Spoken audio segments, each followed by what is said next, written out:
शहीद की पत्नी का जज्बा, बोली सेना में भेजूंगी बेटी। पिता ने कहा मुझे बहुत खुशी कि बेटा यूएन शांति मिशन में शहीद हुआ। मुझे बहुत खुशी हुई कि देश सेवा के साथ संयुक्त राष्ट्र शांति मिशन में बेटा शहीद हो गया। मैं मेरे पोतों को भी कहता हूं कि फौजी बनकर देश की सेवा करो। बेटे की शहादत पर ये एक पिता के शब्द है जो देश और अपने फर्ज के प्रति सिर्फ शहीद नहीं बल्कि पूरे परिवार के शौर्य की कहानी कह रहे हैं। शहीद के घर पहुंचा तो पूरा परिवार गम में था। मां की गोद में बेटा छोटा अभिनव टकटकी लगाए घर के दरवाजे की तरफ देख रहा था। उसे पिता की शहादत की खबर तो थी लेकिन बस आखिरी झलक का इंतजार था।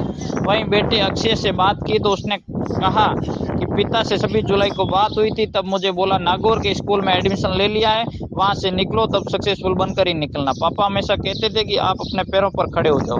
भारतीय जवान सांवलाराम विश्नोई 26 जुलाई को हिंसक प्रदर्शन के दौरान शहीद हो गए। जब शहीद के पिता से बात की तो वे नम आंखों से बोले, सांवलाराम जब भी छुट्टी पर घर आते तब देश की सेवा की बातें करते थे। पत्नी को कहते, मैं रहूं या न रहूं, सैनिक की पत्नी हो, हमेशा गर्व से रहो। बाबा बेटे को सपनो फौज में जावण को नैन थके रहो, पढ़ाई किए पद जागियो नैन थके को स्कूल जावण हरू ने के जाग फौज में थारी के बिन फौज में लगावण की रुचि क्या? मैं रुचि में सब जावण सही देश सेवा में। हाँ देश सेवा में।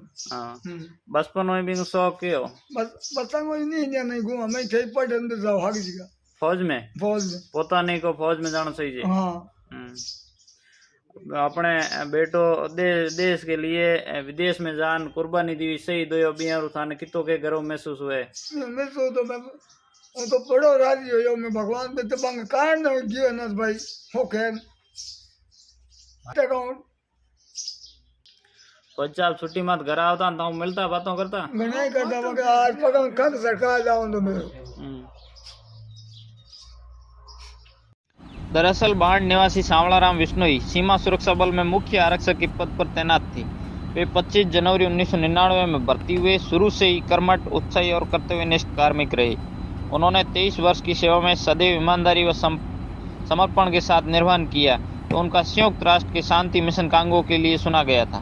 मुख्य आरक्षक विश्नोई 2 मई 2022 से शांति मिशन कांगो में सेवाएं दे रहे थे। 25 मई को कांगो में डेमोक्रेटिक रिपब्लिक ऑफ कांगो में संयुक्त राष्ट्र विरोधी हिंसक प्रदर्शन चल रहा था, जिसने 26 जुलाई को उग्र रूप धारण कर लिया।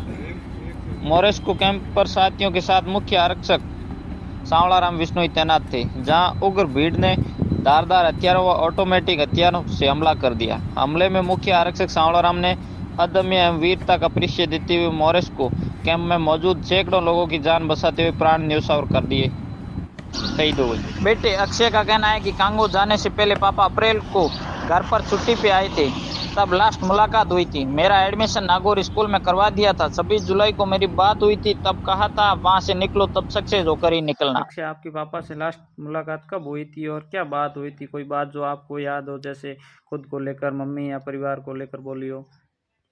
मेरी मुलाकात तो जब यहाँ पर अंतिम बार आए थे 10 तारीख को तब हुई थी, कांगो जाने से पहले।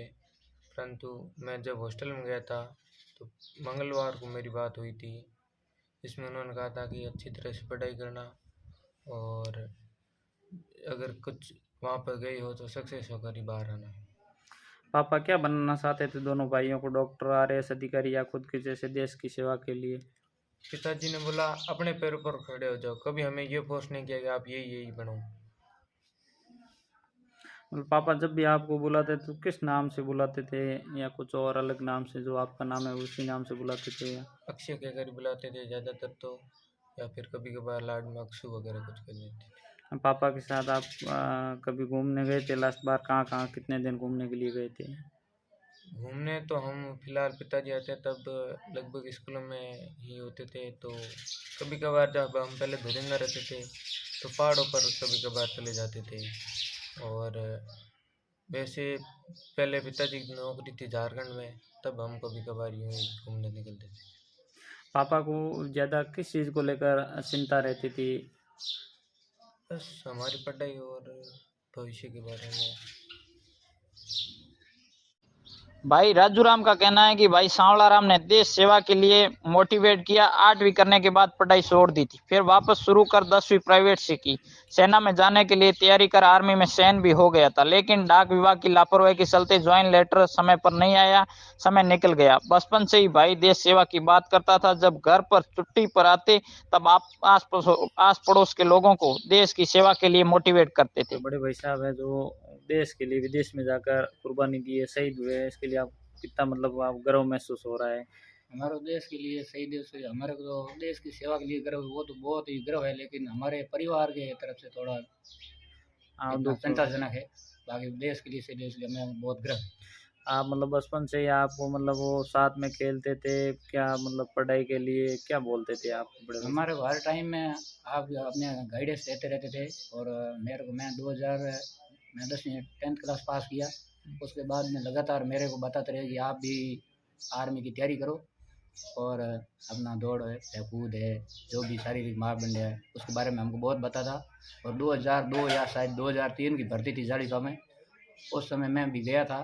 शारीरिक माप दौड़ और परीक्षा में उत्तीर्ण हो गया था, लेकिन कोई डाक की मामूली लापरवाही की वजह से मेरे पास ज्वाइनिंग लेटर नहीं पहुंचा। इसलिए मैं भी पीछे रह गया, नहीं तो मैं देश की सेवा के लिए मैं भी तैयार था। दोनों ही साथ में पढ़ाई करते थे? हाँ, साथ में एक ही क्लास स्कूल में पढ़ाई किया था। हमारे गांव के स्कूल है, गांव के स्कूल में पढ़ाई किया था।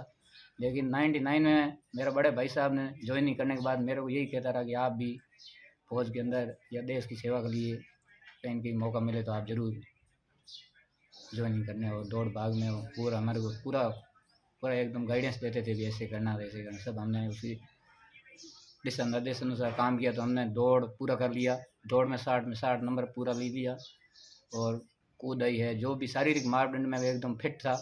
लेकिन कोई डाक की मिस्टिंग है, ज्वाइनिंग लेटर मेरे पास 5-7 दिन लेट पहुंचा, इसलिए मैं भी देश की सेवा के लिए पीछे रह गया।